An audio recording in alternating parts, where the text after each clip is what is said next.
Est-ce que vous avez déjà entendu le dicton qui dit l'espoir, c'est pas une stratégie? Mais aujourd'hui, je vais vous démontrer que ce dicton-là, c'est rien d'autre qu'un dicton parce que l'espoir, c'est définitivement une stratégie. Mon nom est Sarah Gilbert et j'accompagne les professionnels entrepreneurs pour bâtir et croître leur pratique d'affaires.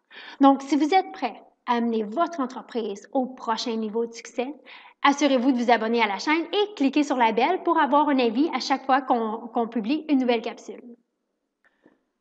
Donc, l'espoir, c'est pas une stratégie. En fait, il y a une partie que c'est vrai et il y a une partie qui n'est pas totalement vraie.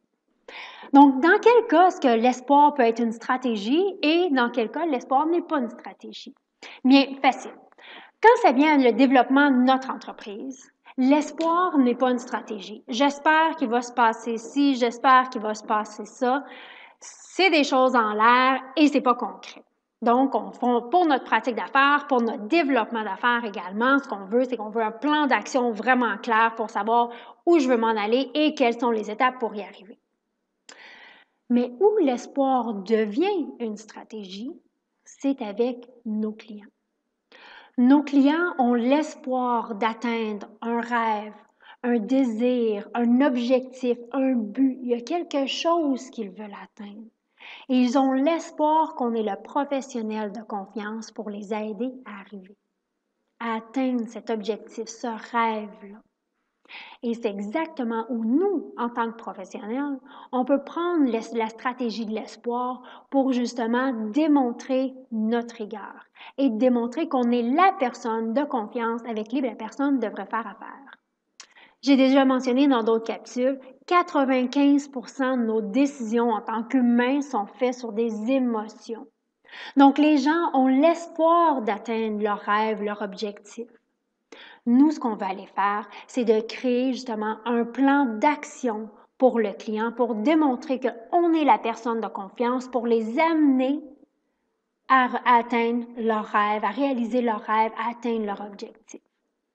Souvent, on va avoir tendance à donner des rapports, des plans, des choses qui sont très exhaustives. C'est bien parce que ça vient chercher le côté rationnel du cerveau.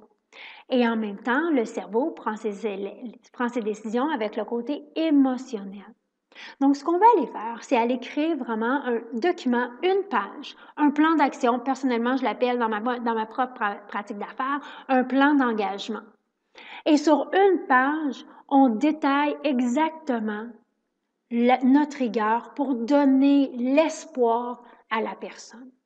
Donc, qu'est-ce qu'on veut dans ce plan d'action-là, sur cette page-là? Donc là, on veut ramener l'objectif de notre client. Et c'est pas l'objectif ici rationnel, c'est l'objectif ici. Qu'est-ce qui vient chercher la personne, le client dans ses tripes? Qu'est-ce qui vient vraiment chercher émotionnellement? Et c'est là que l'art de poser des bonnes questions vient prendre tout son sens. Parce que quand on pose une question, on a une réponse. Mais quand on pose une très bonne question, on a la vraie réponse. Donc, dans mon plan d'engagement, je veux être capable d'aller chercher l'information, vraiment qu'est-ce qui vient chercher le client dans ses tripes, et c'est ça que je veux aller réitérer. Pas simplement rationnellement qu'est-ce qu'ils veulent. Donc, les gens vont vous dire, vont vous approcher, vont dire, bon, ben j'ai tel problème auquel je veux une solution, et en même temps, qu'est-ce que ça va vous amener à régler ce problème-là? Et c'est là la vraie réponse qu'on va aller chercher. Donc, c'est ça qu'on va aller voir. Je donne un exemple. Souvent, les gens viennent me voir parce que oui, ils veulent décroître leur pratique d'affaires, ou il y en a beaucoup, de plus en plus qui veulent structurer leur pratique d'affaires, qui est en soi un objectif extraordinaire. Mais c'est un objectif qui est rationnel. Donc, moi, ce que je vais aller chercher, c'est je veux savoir qu'est-ce que ça va l'apporter d'avoir une entreprise, une pratique d'affaires qui est plus grosse ou qui est plus structurée. Et c'est sur cette réponse-là que je vais aller jouer. Souvent, ça va être des choses, bien, je vais avoir plus de temps. Je vais avoir du temps pour vraiment passer du temps de qualité avec ma famille ou passer plus de temps avec mes clients ou simplement, de plus en plus, même je le vois, du temps pour réfléchir. Ça, c'est important. Donc, qu'est-ce que la personne veut? Oui, la personne elle veut une plus grosse entreprise ou elle veut développer ou elle veut une entreprise qui est plus structurée, mais vraiment, ce qu'elle veut, c'est plus de temps.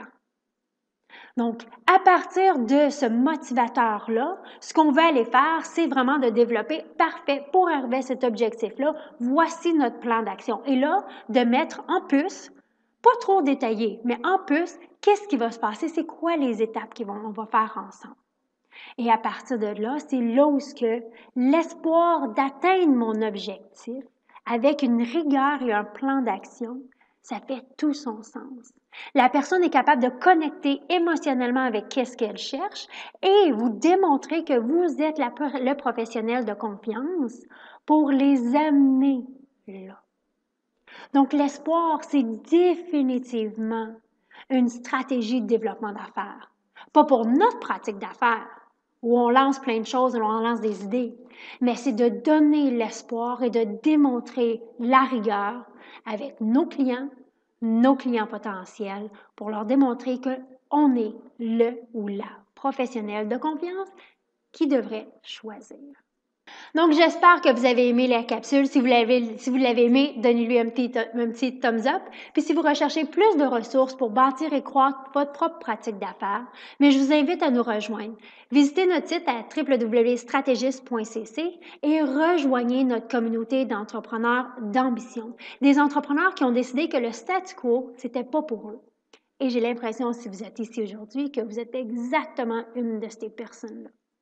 À tous les mois, je partage des stratégies justement pour bâtir et croître votre pratique d'affaires et j'y partage également des trucs de pro. Donc, ça peut être des outils, des stratégies, des ressources que j'utilise moi-même dans ma pratique d'affaires et que vous pourriez utiliser dans la vôtre à partir de maintenant. Et c'est des choses que je partage seulement dans notre communauté. Donc, venez nous rejoindre. Allez, aujourd'hui, passez à l'action. Utilisez l'espoir comme une stratégie de développement d'affaires pour vos clients potentiels afin de démontrer votre rigueur et que vous êtes la personne de confiance. Donc, allez-y maintenant, passez à l'action. Merci d'être ici semaine après semaine et nous, on se voit mardi prochain.